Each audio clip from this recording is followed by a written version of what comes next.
이제 선거 딱 90일 남았죠. 앞으로 이런 일이 계속 나올 겁니다. 대선 때 여러분들 우리가 당했지 않습니까? 속았지 않습니까? 윤석열 대통령 후보한테 속고 김건희한테 속고 막 속았지요. 그래가지고 지금 이 나라가 이렇게 되지 않았습니까? 어제 윤석열 대통령이 무슨 토론회를 했어요. 민생토론회인가요, 이름이? 네. 민생토론회. 토론회라고 이름 붙여도 되는지 모르겠어요. 토론이 아니던데. 아무튼 이제 그렇게 토론회라고 이름을 붙이고 가가지고 어떤 얘기를 했냐면 재건축 규제 확 풀겠다 이래요. 대통령이 선거 앞두고 이런 거 하는 거 이거 이제 뭐 항상 논란이 있습니다만 앞으로도 계속 있을 겁니다. 문제는 이제 언론이 이런 걸 막 이제 뭐 포장을 해주고 내가 뭐 검사 시절에 녹물이 나오는 아파트에 살아가지고 뭐 변호사 했다 이런 이야기에 이제 초점을 막 맞춰주고 국민들을 헷갈리게 하지요. 저는 여기서 주목하는 게 뭐냐면 그런 형식, 토론도 아닌 것을 토론이라고 붙이는 것, 기자회견은 하지 않는 것 이런 것 떠나서 왜 윤석열 대통령이나 한동훈 비대위원장이나 자꾸 법을 무시하고 법 위에 자기들이 있다고 생각하느냐 하는 거예요. 지금 재건축하는 것도 다 기준이 있지 않습니까? 안전진단 받아야 되고 거기에서도 무슨 절차 있는데 대통령 말 한마디로 이게 다 없어지고 바로 아파트 뭐 30년 되면 다 고칠 수 있습니까? 법을 바꿔야 돼요. 그러면 법 바꾸려면 또 시간이 걸리잖아요. 그런데 듣기에는 금방 될 것 같이 한단 말이죠. 이렇게 나는 법 위에 있다라고 생각하는 그 인식이 정말 문제가 있다고 느껴졌고요. 또 한 가지는 한동훈 비대위원장이 지금 공천 기준으로 내세운 게 벌써 이제 두 가지입니다. 하나는 국회의원 불체포 특권 포기하겠다는 사람한테만 공천 주겠다. 국회의원 불체포 특권은 헌법에 명시가 돼 있는 특권입니다. 그거가 문제가 있다고 생각한다면 헌법을 바꾸면 돼요. 그런데 헌법이 이렇게 규정하고 있는데 그 헌법을 지키지 않겠다고 하는 사람을 나 공천하겠다라고 얘기하는 거거든요. 법 위에 있다고 생각하는 거예요. 본인은 법 위에 있습니까? 법무부 장관 시절에 법으로 못하게 돼 있는 거 시행령 만들어서 법을 무력화시키고 그런 부분은 그 전에 이제 여러 가지 정치적인 조건 때문에 정권이 바뀐 상황에서 해보려고 하는 차원에서는 이해가 됐지만 기본적으로 법을 무시하고 법 위에 내가 있다 이렇게 생각하는 것 이건 절대로 곤란합니다. 이건 안 됩니다. 이거 따져봐야 합니다.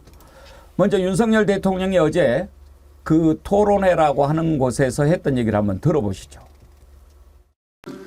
우리 정부는 재개발 재건축에 관한 규제를 아주 확 풀어버리겠습니다. 30년 이상 노후화된 주택은 안전진단 없이 바로 재건축에 착수할 수 있도록 하겠습니다. 다주택자 규제도 완전히 바꾸겠습니다. 다주택자를 집값을 올리는 부도덕한 사람들이라고 해서 이런 징벌적 과세를 해온 것은 정말 잘못된 것이고 결국 그 피해를 서민들이 다 입게 됐습니다. 저희들은 이런 중과세를 철폐해서 서민들이 또 임차인들이 혜택을 입을 수 있도록 만들겠습니다. 자, 윤석열 대통령 발언 들어보셨고 한동훈 비대위원장 얘기도 우리가 한번 들어보도록 하겠습니다. 사실 미리 고백부터 하자면 저는 원래 부산을 굉장히 좋아합니다. 부산은 여행해도 좋은 곳이지만 살아보면 더 좋은 곳이다. 그런 의미에서 저희가 내일 국민의힘의 비상대책위원회도 현장에서는 처음으로 부산에서 개최하기로 했습니다. 저는 지난 민주당 정권에서 할 일 제대로 했다는 이유로 4번 좌천을 당하고 압수수색도 2번 당했었는데요. 그 처음이 바로 이곳 부산이었습니다. 저와 우리 국민의힘은 정말 이 부산을 더 살기 좋게 만들고 싶습니다. 부산의 동료 시민분들께 가덕도 신공항의 조기 개항을 차질 없이 진행하고 북항 재개발 역시 당초 계획대로 추진할 것이라는 점을 분명히 약속드린 바 있습니다. 거기에 새로운 비상대책위원장인 제 약속을 더해드립니다. 장성철 소장께요. 먼저 한동훈 위원장 그 부분부터 한번 짚어봅시다. 국회의원 불체포 특권 그거 포기하는 사람 공천 주겠다. 그리고 이번에는 이제 이재명 대표 겨냥해서 한 얘기 같은데 뭐 재판 기간에 금고형. 뭐 금고형 확정. 이상 받으면은 세비 네. 못 받게 하겠다. 그 자기가 마음대로 할 수 있는 건가요? 공약이죠. 뭐 헌법을 무시했다라고 볼 수는 있겠지만 그렇게 좀 상대적으로 이재명 당대표와 민주당과는 차별성을 좀 강조하기 위한 하나의 약속의 수단이 아니냐라는 좀 생각이 들어가지고요. 그걸 너무 그렇게 썩 뭐 아니 헌법을 무시하는 저러한 약속 맞는 거야? 라고 비판하기에는 좀 무리가 있어 보이고요. 뭐 본인들의 다짐이고 국민들이 의구심을 갖고 있잖아요. 아니 저 사람들은 감옥에 가 있어도 세비 다 그대로 받는 거 이거 맞아? 이게 맞는 것인가라는 의구심도 많이 있었고 불체포 특권 뒤에 숨는 것에 대한 비판의 목소리도 많았기 때문에 그거를 총선 공약으로 내세우는 것 자체를 비판하기는 좀 무리가 있어 보인다라는 생각이 듭니다. 개인적으로 저는 되게 무리가 있어 보이는데 예. 저런 것을 통해서 국민의 지지를 받을 수 있다고 생각을 해서 포인트별로 지적을 한 것이기 때문에 뭐 저걸 지키는지 그걸 지켜봐야 되겠죠. 어제 그 중앙일보 칼럼을 한번 보니까 이재명 대표 같이 독재한다. 뭐 법 위에 있다라고 맞죠. 제목은 뽑았던데 네. 보니까 이제 한동훈 비대위원장 비판하는 거더라고요. 그러니까 그런 식의 인식, 사고 방식, 발상 문제가 있다는 걸 지적을 한 거죠. 그렇죠. 그런 예. 지적 받을 만한데 어쨌든 총선 공약으로서는 좀 무리가 있어 보인다. 윤석열 대통령의 저 발언에 대해서는 어떻게 평가하십니까? 똑같아요. 지금 백운기 앵커님 말씀하신 것처럼 대한민국은 법에 의한 통치가 이루어져야 하는데 그냥 본인의 고집과 신념과 기분에 따라서 통치가 이루어지는 것이 아니냐라는 비판을 받을 수가 있겠죠.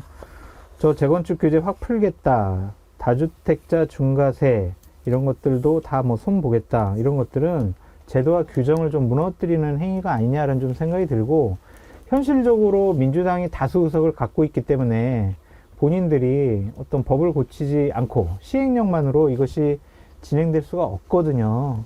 그래서 이런 것들을 할 때는 좀 더 신중하게 해야 될 것 같고 저는 좀 의아했어요. 그럼 30년 이상은 무조건 그냥 재건축해? 이거면은 여러 가지 자원도 낭비될 것이고 또한 이곳과 파생되는 여러 가지 문제점이 다 있을 거란 말이에요. 모든 사람들은 다 새 아파트에 살고 싶어 하겠죠.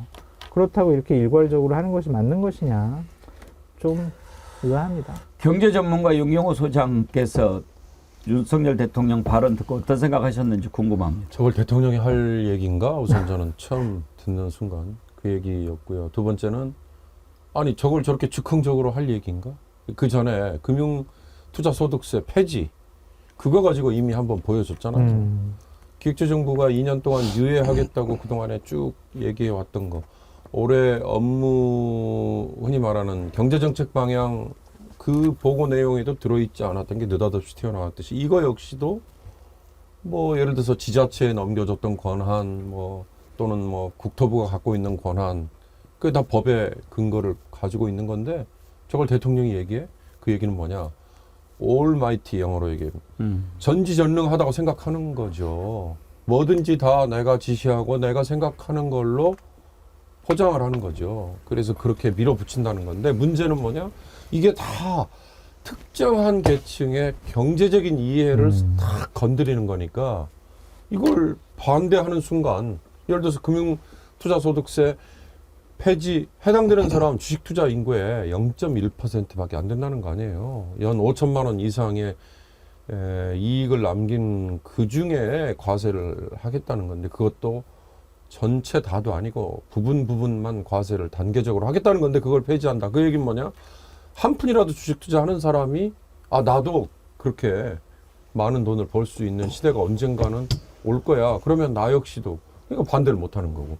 이 재개발 역시 안전성 문제와 경제성 문제 이게 두 가지가 따라오는 거거든요. 아니 30년 된 아파트라고 해서 멀쩡한 아파트를 때려 부시는 거 이게 과연 맞는 거냐. 안전성 때문에 통과가 안 돼가지고 서울의 대표적인 노후 아파트라고 얘기하는 뭐 대치동의 음마 아파트라는 것도 지금 되니 많이 하고 있는 판인데 그러면 모두 다 들썩거릴 거 아니에요. 이게 전형적인 흔히 말하는 파퓰리즘 이거예요. 그러니까 아까 법 위의 굴림이라고 얘기를 하셨어요. 한동훈과 윤석열 다. 저는 뭐 법 위의 굴림에 딱 하나 사면권을 남용하는 거 보고 이건 뭐 더 이상 논란의 여지가 없구나라고 생각을 했는데요. 바로 이런 것 때문에 의회 권력에서 이 제왕적인 대통령을 제어를 해야 된다라는 그런 필요성을 저는 더 절감하게 만들었다 이런 생각이 근데 들었습니다. 저는 이 내용을 보면서 다른 걸 떠나서 너무 상투적이다. 그러니까 보수 정당이 선거 때 부동산 규제 완화를 통한 경기 부양, 감세 늘 들고 나오는 메뉴예요. 하나도 달라진 게 없습니다. 근데 이게 민생 대토론회라는 그 명칭을 붙였잖아요.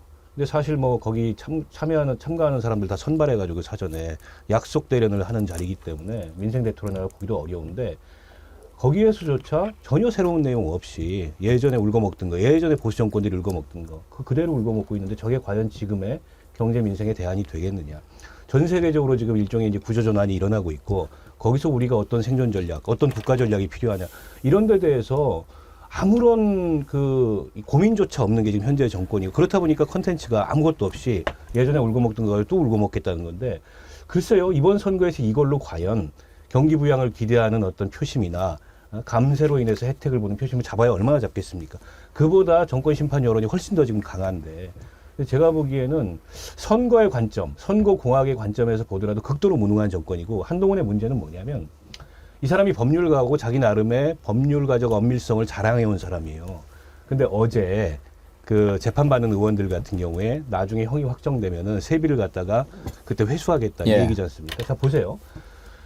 구속되지 않는 한 재판을 받아도 의정 활동을 해요. 그렇지 않습니까? 정치 활동을 하고 지역구 활동도 하고 무슨 명목으로 세비를 회수합니까?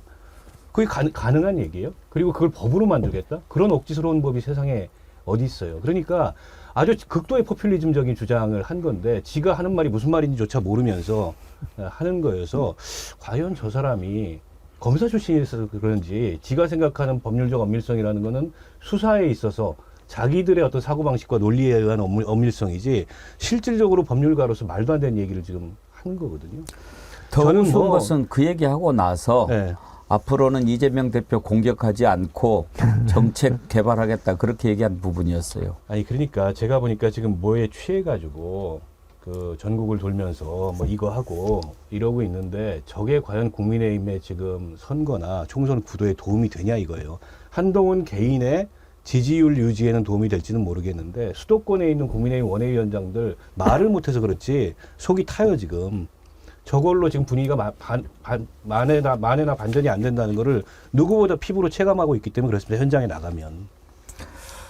윤석열 대통령이 이렇게 하는 이유를 왜 모르겠습니까? 국민들 잘 알죠. 그리고 이제 한두 가지가 아닐 겁니다. 벌써 당장에 도금양님께서 이런 걸 주셨어요. 작년에 노인 일자리 3분의 1 정도로 줄였었는데 매년 12월에 한 달 쉬고 1월에 다시 모집합니다. 그런데 올해는 1월 말에 모집하면서 일자리 숫자가 갑자기 어마무시하게 늘었습니다. 왜 하필 총선 앞두고 그렇게 합니까?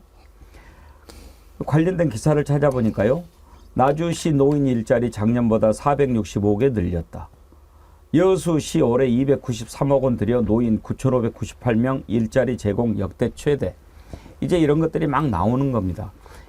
이제 차정 교수님 이런 선심정책 선거 앞두고 여당이 정부가 쓰는 정가의 보도 아닙니까? 근데 이런 게 효과는 항상 있죠. 그렇죠. 그렇기 때문에 뭐 지금 이런 소위 말하는 표를 겨냥한 총선형 포퓰리즘이 극성을 부를 수밖에 없잖아요.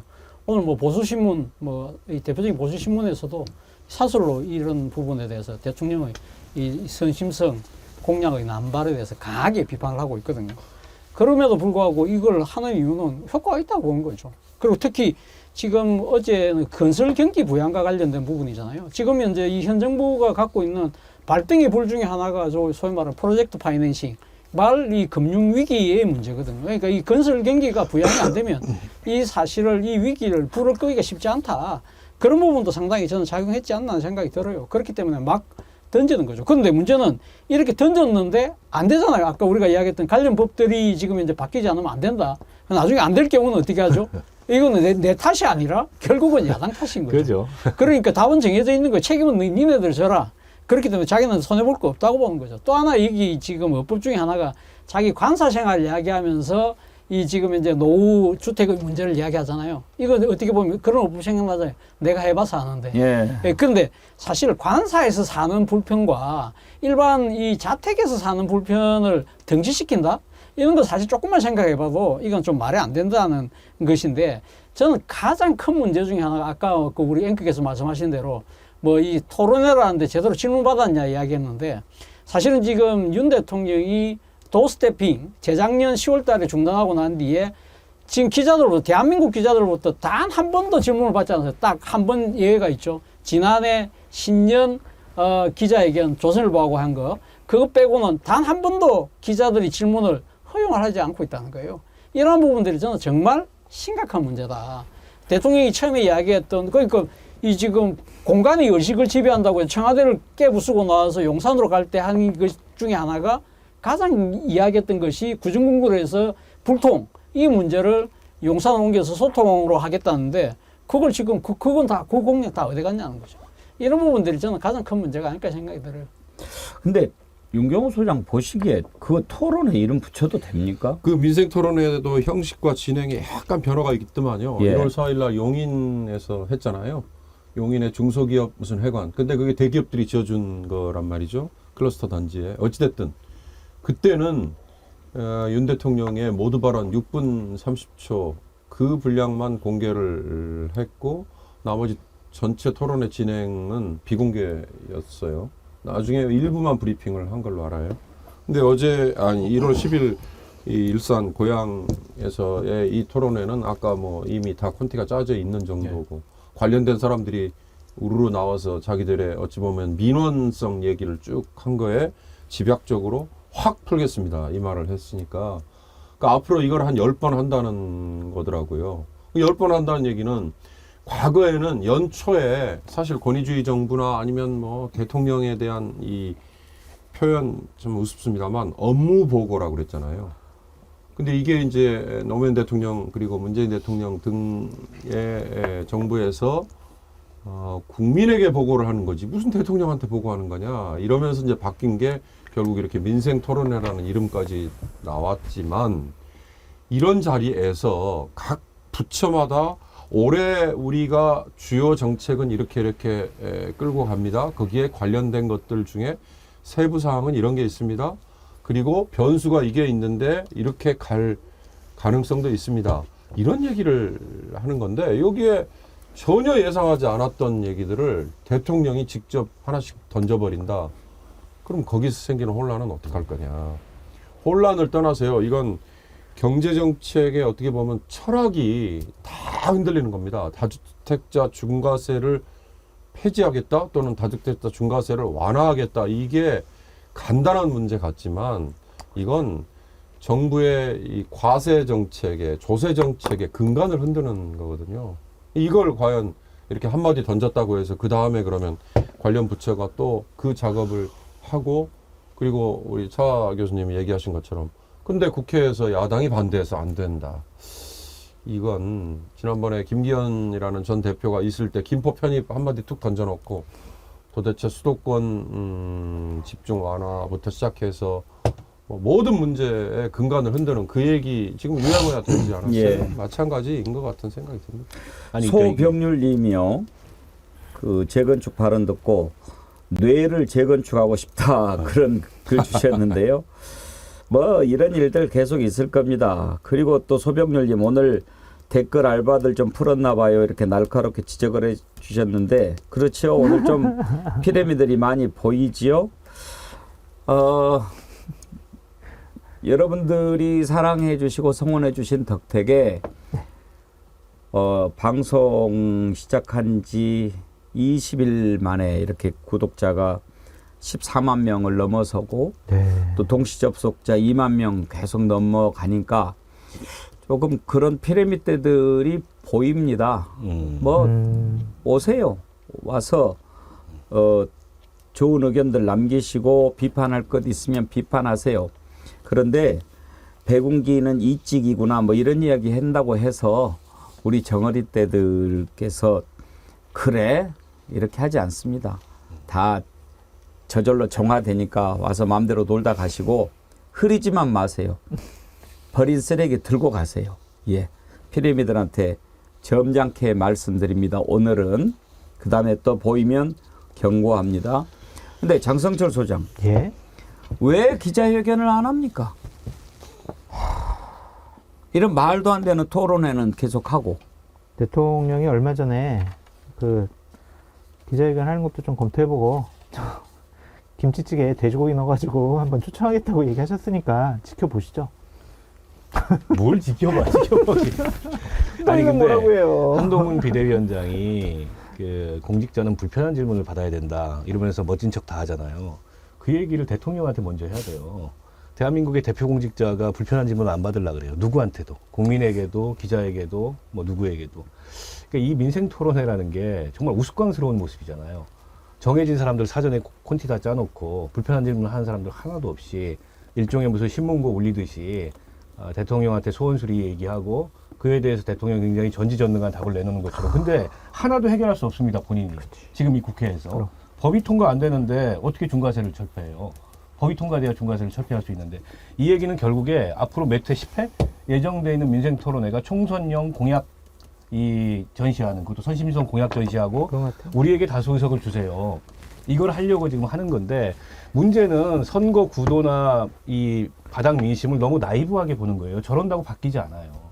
저런다고 지금 김건희 특검법을 거부권 행사함으로써 이제 국민들의 여론과 반대로 가고 있는 저런 모습이나 지금까지 일방적이고 권위주의적인 국정 운영에 이 등 돌린 민심을 다시 돌려 세울 수 없다는 걸 모르는 것 같아요. 그래서 저는 국민의힘 내부에 조금 생각 있는 사람들 속이 썩어 문드러질 것 같습니다. 얼마 전에 이제 김웅 불출마 선언 했잖아요. 뭐 그 불출마 선언을 둘러싸고 여러 가지 해석들이 있는데 저게 김웅한테만 그칠까요? 저는 이대로 이 선거 구도가 흘러가면 수도권의 많은 이를테면 도전자들이 불출마할 겁니다. 왜냐하면 선거 공천 받으면 뭐합니까? 나가면 뭐합니까? 뻔한 선거 결과일 텐데. 그래서 지금 국민의힘의 선거 전략의 가장 큰 적은 윤 대통령과 대통령실이에요.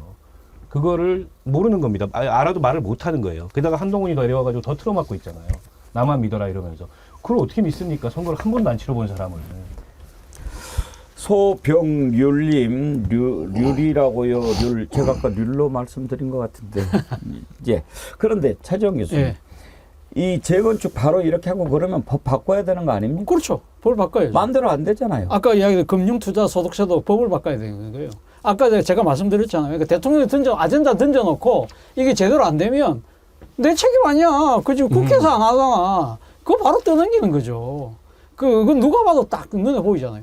사실은 이 선거를 앞두고 대통령이 노골적으로 선거 개입한 대표적인 사례가 1967년 그 총선 때 당시 목포에 출마했던 김대중 후보가 워낙 상당히 정치적인 발권 실력을 보이니까 저 친구 놔두면 안 되겠다. 이래서 그때 국무회의를 목포가서 했잖아요. 박정희 대통령이. 근데 그 어떻게 됐어요? 결국은 그때 압승을 했어요. 예. 근데 67년도의 민도, 그리고 2024년도의 민도, 어느 민도가 훨씬 더 높다고 볼 수 있을까요? 충분히 민주적 교육이 많이 되어 있고, 소셜미디어를 통해서 충분히 이렇게 소통이 되고 있는 이러한 민도를 너무 좀 쉽게 보고 있는 것이 아닐까라는 생각이 든다는 겁니다. 근데 그런 생각 안 듭니까? 어떤 분한테 여쭤볼까요? 용경호 소장한테 좀. 윤석열 대통령 하는 거 보면 70년대 그 사고방식이 좀 머물러 있는 것 같이 보이는 게 한두 가지가 아니에요. 그렇습니다. 그러니까 이 법과 원칙, 법 위반만 되지 않으면 된다, 또는 법 내에 지키기만 하면 된다, 뭐 이런 것만 생각하는. 근데 그 법이라는 거는 사실은 자기들 해석의 재량권을 마치 쟤들이 가지고 있는 것 같은 전형적인 검사식의 논리인데요. 아까 말씀드렸지만 전지전능한 것 같은 모습을 비춰주는 게 과연 지금 우리 차재원 교수의 표현처럼 유권자들이 지금 2024년에 시민들, 유권자들이 그걸 과연 받아들여 줄까, 속을까? 전 그런 점에서 제가 최근에 만난 어느 국회의원 출마 후보, 제 이제 가까운 지인입니다만 경기도 군포에 이미 현역 의원 그다음에 전직 의원이 있는데도 예. 그냥 맨 땅에 뭐 박치기 하듯이 한번 뛰어나온 친구가 있어요. 이 친구가 돌아다니면서 만나보니까 민도 그리고 정치 의식이요. 일반 시민들이 가장 높다. 예. 보니까. 그리고 그 밑에 정당의 당원들이 있는 것 같더라. 그리고 그 아래에 당뇨들이 있고 가장 낮은 게 국회의원들인 것 같더라. 무슨 얘기냐? 자기들 눈앞에 보이는 이것만 보더라 이거죠. 근데 저는 그 국회의원보다 더 아래에 각 당의 지도부, 쉽게 말하면 한동훈이나 아니면 대한민국 지금 본인이 정점에 있다고 생각하는 윤석열 대통령이 그 맨 아래에 있는 것 같다는 생각이 이런 얘기들이 나올 때마다 확인이 되는 느낌입니다. 예. 박원석 의원, 윤석열 대통령이 그러는 거는 검사 되고 나서 전혀 공부를 안 해서 그런 걸까요? 원래 검사들이 공부 안 해요. 그래요? 어떤 특정한 전문화된 사건을 맡아서 심도 있게 그 분야에 뭘 하지 않는 이상 뭐 앉아가지고 사람 잡아놓고 어떻게 하면은 올가 말까 이건데 무슨 공부를 하겠습니까? 아니 뭐 검사는 그럴 수 있어요. 그렇게 하다 검찰총장 한 것까지야 뭐 그럴 수 있다 치는데 문제는 그렇게 해서는 국정 운영을 할 수가 없잖아요. 저분이 뭐 검사 이외에는 공직 생활을 해본 것도 없고 또 정치인으로서 훈련될 기회도 전혀 없는데 겸손하지조차 않은 게 가장 큰 문제라고 보고 저는 뭐 이 자리에서 하기에는 좀 거창한 얘기입니다만 근본적으로 대통령제가 맞나 라는 의구심을 지울 수가 없습니다. 무자격자들이 대통령이 될 수 있어요. 지금 정치 문화에서는. 아무런 준비도 훈련도 예측 가능성도 없는 사람들이 대통령이 돼가지고 정부를 담당하면 이런 일이 일어나는 겁니다. 그래서 과거에 대한민국이 뭐 개발도상국 시절에 어떤 중앙 집권적인 강력한 리더십이 필요했던 그런 시대에 대통령제의 유효성이 있는지 모르겠으나 근데 대통령제라는 게 워낙 그 민주주의와 동의와 비슷하기 때문에 국민들 입장에서는 저걸 없애면 큰일 나는 것처럼 또 국회는 더 엉망인 것처럼 생각하는데 선진국이 된 대한민국의 리더십으로서 지금과 같은 제왕적 대통령이 맞나 그 위험성에 대해서 한번 깊이 생각해 봐야 될 것 같고 그 위험성을 가장 잘 보여주는 정부가 이 정부인 것 같습니다. 그 주변에 이제 정치하는 분들도 있고 또 정치하는 분들은 직접 시민들을 만나보니까 느끼는 바도 있고 그러시겠지만 저는 매일 방송을 진행하면서 느끼는 게 어떤 거냐면 지금 우리 국민들이 상당히 절박한 심정이다 하는 것을 꼭 말씀을 드리고 싶어요. 패널 분들도 이렇게 현장에서 만나고 듣고 그렇게 하겠지만 올라오는 의견들을 보고 이렇게 그러면 상당히 절박하세요. 그래서 분노하고 뭐 이렇게 나쁜 글도 올리고 그러시는데요. 코니아트님, 만약 윤석열 대통령이 당신에게 부와 권력을 드리겠습니다. 대신 지지해 주세요라고 말한다면 여러분과 저는 당당히 거절할 수 있을까요? 절제되지 못한 욕망을 감시하지 못한 나라와 민족은 망해서 역사에서 사라졌습니다. 그런 글을 주셨고요. 이호영님은요. 패널들이 여유가 있어 보여서 좀 아쉽네요. 무엇이 정의입니까? 직면한 사안을 주시해 주십시오. 이 나라 더 망가지면 회생불능 아닙니까? 정신 차려야 합니다. 이호영님 그래서 제가 참 간절함을 봅니다. 이 나라가 이대로 가서는 안 되는데 왜 정치권은 그 부분에 대해서 확실하게 보여주지 못하는가? 왜 패널들은 정치 현상을 분석한다고 이런저런 얘기를 하는데 우리들의 이 마음을 몰라주는가 하는 것들이 저는 막 느껴져요.